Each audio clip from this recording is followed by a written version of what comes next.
O Evangelho, como me foi revelado por Maria Valtorta, capítulo 490.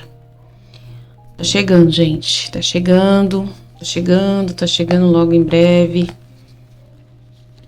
Um período difícil, pra gente aqui. Vai ser o momento dos fins, mas ao mesmo tempo também interessantes, Ressurreição de Lázaro, muitas coisas estão chegando aí. Vamos lá. 10 de setembro de 1946. Visão da Maria Valtorta. Judas de Tiago, vinde comigo. Os dois filhos de Alfeu não esperam ser chamados uma segunda vez. Levantam-se logo, saindo com Jesus da casinha de um subúrbio, ao sul de Jerusalém, onde estão hoje. Onde vamos, Jesus? Pergunta Tiago. Vamos saudar os galileus no Monte das Oliveiras. Vão indo por algum tempo no rumo de Jerusalém, depois vão se aproximando das pequenas colinas, onde há umas casas pelo meio do Campo Verde, certamente casas dos patrões. Atravessam a estrada que vai para Betânia e Jericó, uma outra mais ao sul que vai acabar em Tofete e Siloã. Dão a volta por detrás de uma outra colina, que já é uma ramificação do Monte das Oliveiras. Vão por uma estradinha secundária, pelo meio das oliveiras, sobem para o campo dos Galileus, onde muitas das tendas já foram desfeitas e só ficaram como lembrança da multidão, uns ramos já murchos no chão, uns restos de fogões rudimentares que queimaram superficialmente as ervas, deixando como lembranças as cinzas, os tições, os trapos velhos, como tudo o que fica sempre no lugar onde foi feito um acampamento. A estação é fria, está precocemente chuvosa e por isso apressou a partida dos peregrinos. Caravanas de mulheres e meninos também estão partindo agora. Os homens, especialmente os que estão com saúde, ficaram ainda para terminar a festa. Os galileus que creem no Senhor devem ter sido, talvez, avisados por alguns discípulos, pois estou vendo a todos e de cada um dos lugares que me são conhecidos. Nazaré com 2 discípulos, aquele ao qual Jesus perdoou depois da morte de sua mãe, e um outro, mas não estou vendo nem José nem Simão de Alfeu. Em compensação, porém, não faltam outros, entre os quais o sinagogo, Jairo, que parece visivelmente embaraçado para saudar a Jesus com deferência, depois de lhe ter criado tantos obstáculos. Mas ele sabe sair-se bem, dizendo que os parentes de Jesus estão alojados em casa daquele amigo que sabes, por causa das crianças que não poderiam suportar o vento da noite. Caná está presente com o esposo de Susana, o pai dela e outros, e assim Naim com seu ressuscitado, e Belém da Galiléia com muitos dos seus moradores, as cidades ocidentais do lago com seus habitantes. A paz esteja convosco, saúda Jesus passando por entre eles, acariciando os meninos ainda presentes e os seus pequenos amigos dos lugares da Galiléia. Ouvindo Jairo dizer-lhe que muito lhe desagradou por ter podido estar aí na última vez. Por não ter podido estar aí na última vez. Jesus procura informar-se sobre a viúva de Afeca, se ela se estabeleceu em Cafarnaum e se aceitou o órfão de Giscala. Não sei, mestre, talvez eu já teria partido de Jairo. Sim, veio uma mulher que dá muito mel e carícias às crianças, faz fogaças para nós, lá vão sempre comer os meninos que vinham a ti, e no último dia ela nos mostrou um menino muito pequeno. Ela comprou 2 cabras para tirar o leite e nos disse que ele é o filho do céu e do Senhor. E que não veio à festa como queria, porque não podia trazer, acompanhando um menino tão pequeno. Mandou a nós para dizer-te que o amará com justiça e que te bendiz.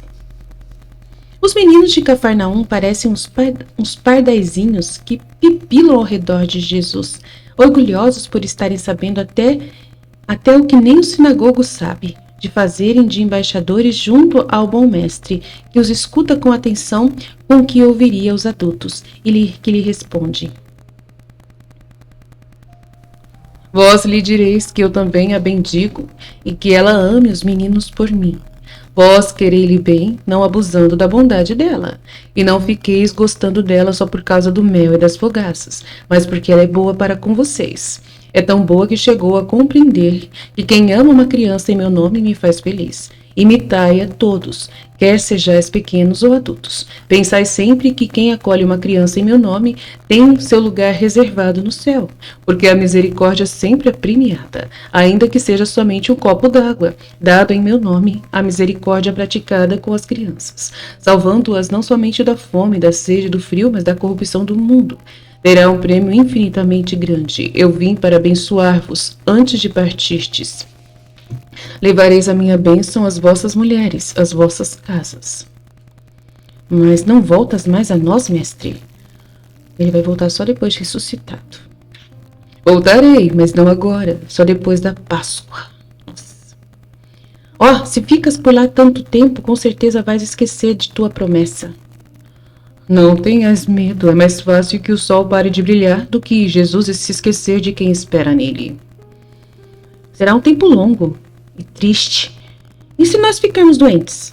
Se tivermos que sofrer? Se a morte vier a nossas casas? Quem nos ajudará? Dizem muitos de diversos lugares. Deus, Ele está convosco, se vós estiverdes com Ele, com a vossa verdade. E nós faz tempo que cremos em Ti e o confessamos, então não teremos nenhum conforto, especialmente agora, depois de te termos visto fazer milagres, de te termos ouvido falar no templo. Sim, nós cremos em Ti. Com isso eu tenho uma grande alegria ao saber que os meus conterrâneos estão no caminho da salvação. Isto é o meu mais ardente desejo. Tu nos amas assim, mas nós por muito tempo te ofendemos e zombamos de Ti. Isso é coisa do passado, não existe mais. Sede fiéis para o futuro e em verdade eu vos digo que tanto na terra como no céu está cancelado o vosso passado.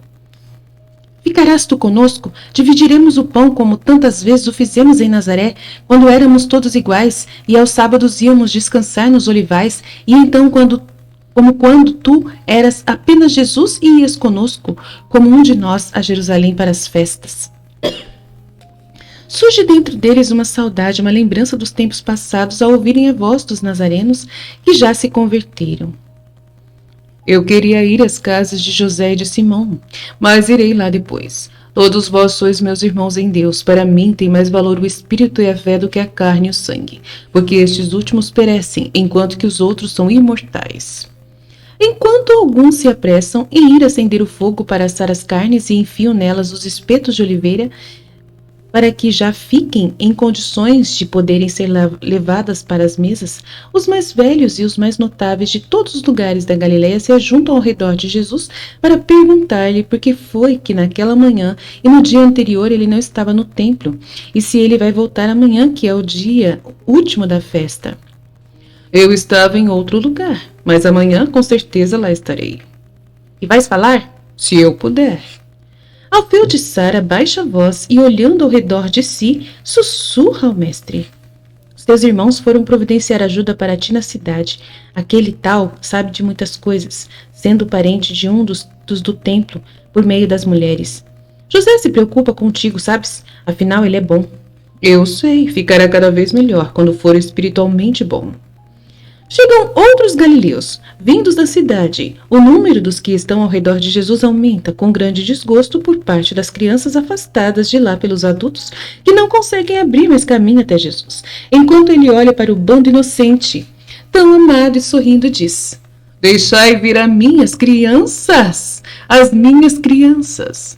Agora sim, agora que o cerco se rompe, alegre de novo, como uma revoada de passarinhos, eles correm até Jesus, que os acaricia, enquanto continua a falar com os adultos. Sua longa mão, amorenada ainda pelo muito sol que apanhou no verão, passa e repassa por sobre as cabecinhas negras e acastanhadas, com alguma cabecinha de ouro, perdida por entre as cabeças morenas que estão mais perto que podem dele, com seus rostinhos escondidos nas dobras de suas vestes por baixo do manto, abraçadas aos seus joelhos, aos seus lados, gulosas de suas carícias, felizes ao consegui-las.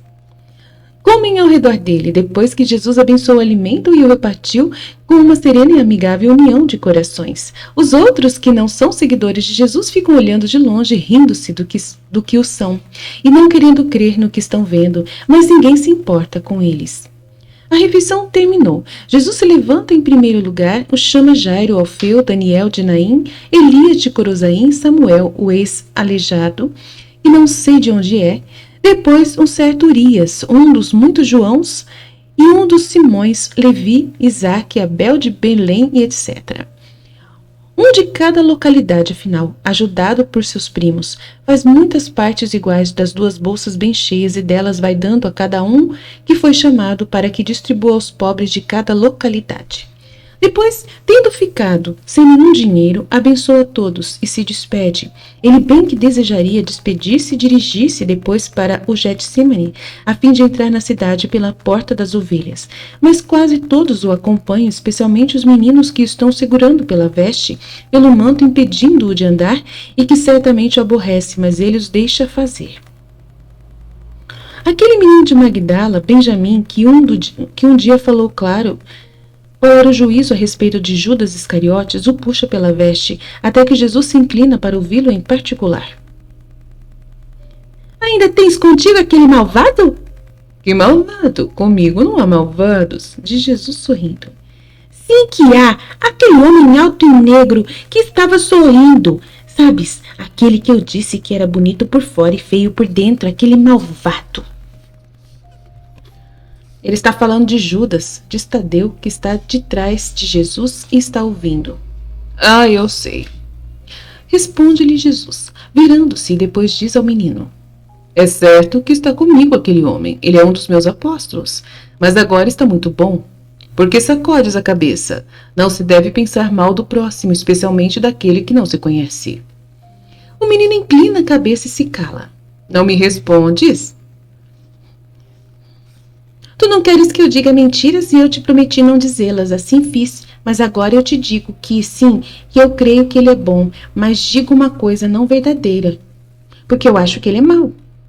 Posso ficar com a boca fechada para dar-te um prazer, mas não posso conservar fechada a cabeça para não pensar.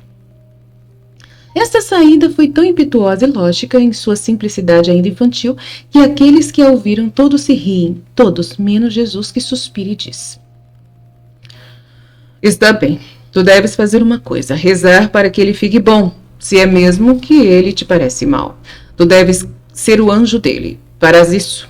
Se ele ficar melhor, eu com isso terei muita alegria, portanto, rezando tu para isso, estás rezando para que eu seja feliz.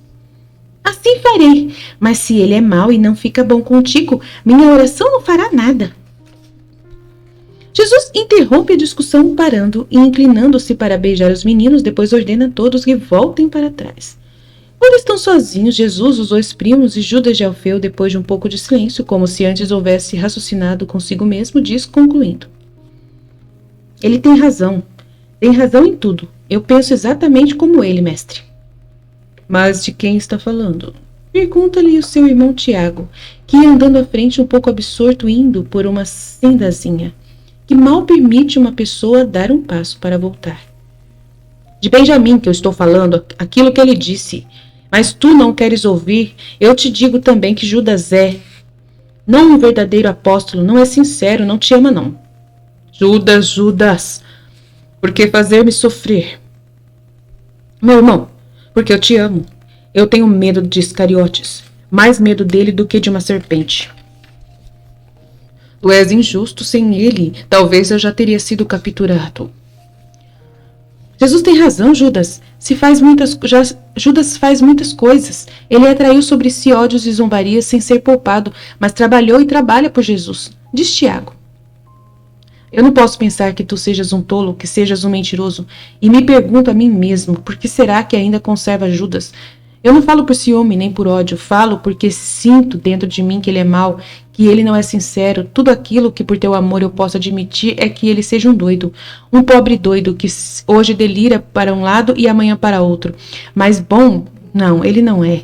Desconfia, Jesus, desconfia. Nenhum de nós é bom, mas olha-nos bem, os nossos olhos estão limpos. Observa-nos bem, a nossa conduta é igual, mas não te diz nada o fato de que as zombarias dirigidas aos fariseus não sejam descontadas por eles? Não te diz nada que os do templo não reajam às palavras dele? Não te diz nada que ele tenha sempre amigos justamente entre aqueles que aparentemente ele está ofendendo? Não te diz nada o fato de ele ter sempre dinheiro? Não digo nós dois, mas até Natanael, que é rico, e até Tomé, ao qual não faltam os meios, só tem o que é necessário, mas ele, ó. Jesus se cala. Tiago observa. Em parte, meu irmão tem razão. É certo que Judas sempre encontra um modo de ficar sozinho, de andar sozinho, mas eu não quero murmurar nem julgar, tu sabes. Sim, eu sei. Por isso digo que não quero juízos. Quando estiverdes no mundo, em meu lugar, tereis que tratar com pessoas bem mais estranhas do que Judas. E que apóstolos seríeis vós se os eliminasseis, porque são estranhos.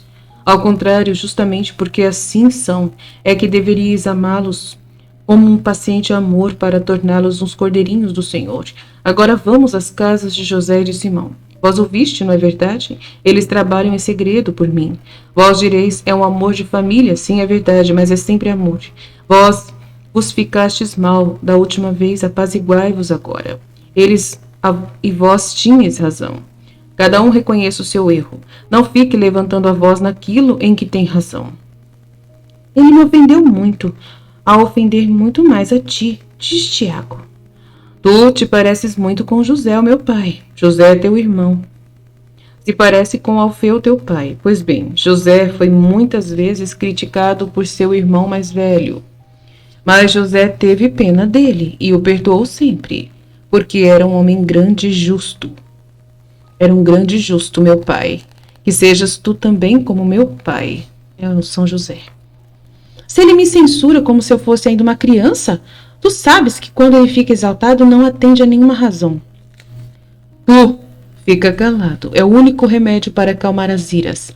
Cala-te com humildade. Se percebes que não podes mais ficar calado sem dizer alguma grosseria, vai-te embora dali. É preciso saber calar-se, saber fugir, não por vileza, não porque lhe faltem palavras, mas por virtude, por prudência, por caridade, por humildade. Nas discussões é muito difícil guardar a justiça e a paz do espírito. Alguma coisa sempre desce para transtornar profundamente tudo, para perturbar e fazer grande barulho. Então a imagem de Deus que se reflete em todo o espírito bom fica ofuscada, se esvai e já não pode mais ouvir suas palavras. Paz, paz aos irmãos, paz até com os inimigos. Se eles são nossos inimigos, são amigos de Satanás, odiando a quem nos odeia? Como poderíamos levar-lhes amor se nós estivéssemos fora do amor? Vós me dizeis, Jesus, tu já o disseste muitas vezes e o praticas, mas sempre és odiado. E eu o direi sempre. Quando eu não estiver mais convosco, vou-lo inspirarei lá do céu o amor. E vos digo também que não fiqueis contando com derrotas, mas com vitórias. Louvemos o Senhor. Não passa mês que não assinale alguma conquista. Isto é o que deve anotar o operário de Deus, jubilando-se no Senhor sem o furor dos que os do mundo têm, quando perdem uma de suas pobres vitórias, se assim fizerdes. Nossa, é muito importante isso aqui. Confirmou com a aula de ontem, né? Que eu dei, né, sobre as imperfeições que nós temos, né? A paz a ti, mestre. Não me conheces, diz um jovem que ia subindo da cidade para o Getsemane. Tu? Sim, tu és o levita do ano passado, foste junto conosco ao sacerdote. Sou eu. Como me reconheceste, tu que vês o mundo inteiro ao redor de ti? Eu não me esqueço dos rostos e dos espíritos em suas características. Que característica tem o meu espírito? Boa, mas insatisfeita. Estás cansado com o que está ao redor de ti.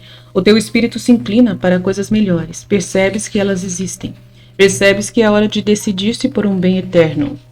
Percebes que do outro lado da escuridão há um sol e a luz. Tu queres a luz. O jovem se joga de joelhos. Mestre, tu disseste, é verdade, eu tenho isso no meu coração e não sabia decidir-me. O velho sacerdote Jonatas acreditou em ti e depois morreu. Já estava velho, eu sou jovem, mas ouvi-te falar no templo. Não me rejeite, Senhor, porque nem todos te odeiam lá, e eu sou um daqueles que te amam. Dize-me o que eu devo fazer como levita.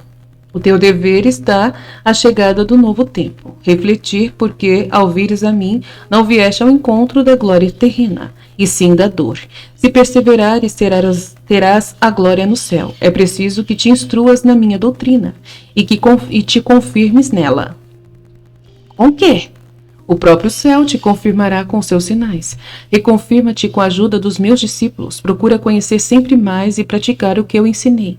Faze isso e terás a vida eterna. Eu farei, Senhor, mas posso servir ainda no templo? Eu já te disse, até o tempo novo.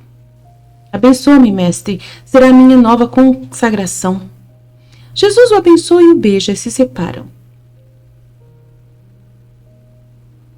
Estás vendo, assim é a vida dos operários do Senhor.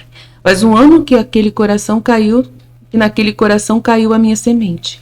Não parecia uma vitória, porque ele não veio logo a nós. Um ano depois, para confirmar as minhas palavras de pouco antes, eis que ele vem. É uma das minhas vitórias. E ela não faz ficar belo este dia para nós? Sempre tem razão, meu Jesus.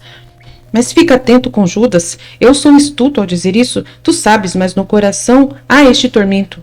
Eu não o conto aos outros, mas ele está aí. E estou certo de que os outros também o sentem.